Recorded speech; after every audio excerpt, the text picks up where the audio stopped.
Now, let's say that I was to help you with your retirement planning and I had this magical crystal ball, which I do not. The magical crystal ball does not exist. But let's say I had this magical crystal ball and you had $100,000. And let's say that you're 10 years from retirement. And let's say that that magical crystal ball told me that your portfolio was going to average, say, 7% between now and your retirement 10 years from now.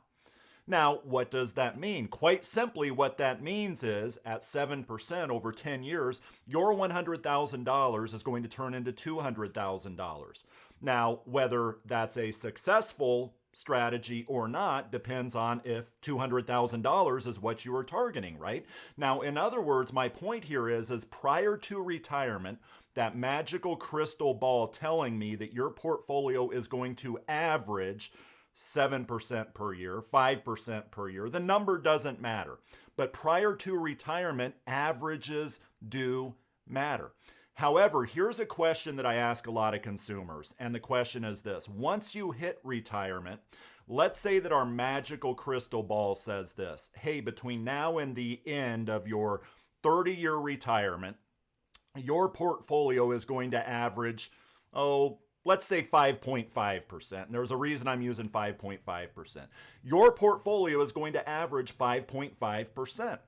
I ask that audience, usually when I'm doing these presentations, I then ask that audience, okay, so let me ask you a question. If our crystal ball is correct, which again, nobody has a crystal ball, and if indeed your portfolio was to average 5.5%, or the markets that your portfolio is invested in were to average 5.5% between now and, 30 years from now, then let me ask you a question. The question is this: would you be comfortable if you had $100,000 at retirement to withdraw, say, $5,000 per year from your portfolio, or only 5% of that retirement balance? Who would be comfortable with that? I will tell you that about 70 to 80% of consumers in a room will raise their hand saying, well, yeah, I'm comfortable with that. Why is that? Because that's logic, right? If you have $100,000, that grows by 5.5% or $5,500. You should be able to take $5,000 out of that portfolio and then continue to repeat that off into the future. Here's the thing, that is not so. That crystal ball during the retirement years is completely worthless unless it can also tell you what your sequence of returns is going to be, in which I'm going to explain here in a bit. So averages really do matter prior to retirement, but once you retire, it doesn't really matter what your average portfolio performance is going to be going forward, because averages, they just don't matter in retirement. And let me explain why that is. And by the way, this is very much the underlying reason why, the old 4% rule that was created back in the 90s. Up to that point in time, from 1926 to the mid 90s, the markets had averaged, the stock market that is, large company stocks had averaged between 10 and 12%. So why is it that these pundits are coming out and saying, I can only withdraw 4% of my retirement balance during my retirement? Why is that? The very underpinning of that reason is sequence of returns risk. So let me explain what we mean by this. So here we have a retiree. It's retirement, and the year is 2000. Our retiree has $100,000.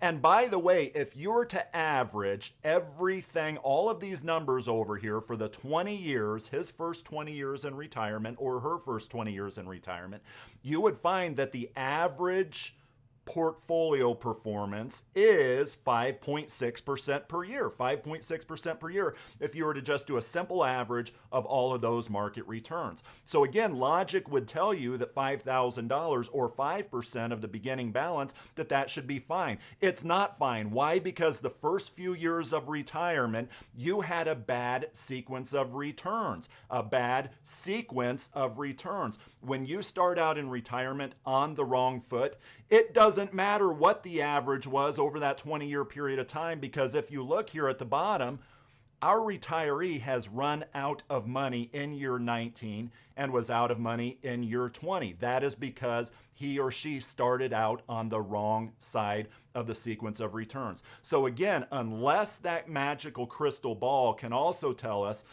yes, your portfolio is going to go up 5% per year, 10% per year, 12% per year, unless it can also tell us in what order those returns are going to come in, because the market doesn't go up the same amount every single year. Unless it tells us that, then you might as well throw that crystal ball away during the retirement years. Now, what if we took the inverse of this? What if we took these years and scrambled them so that we started backwards, going the other direction? So you retired in 2019 and you went the other direction. So the arrow's over here to the left. We flip-flopped the returns to where the bad returns happened on the back end, but you had a good sequence of return.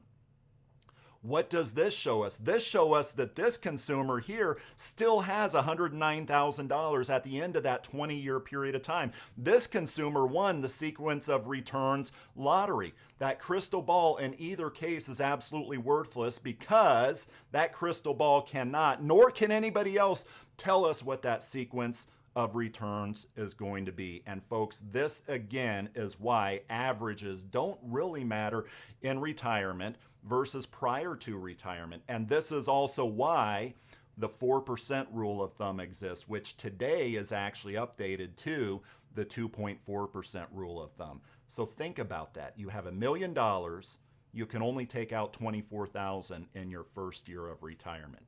However, there are other solutions that can help you get more income than that, but this is the very linchpin of why those rules of thumb are, well, so low relative to what the stock market has done over the last 100 years.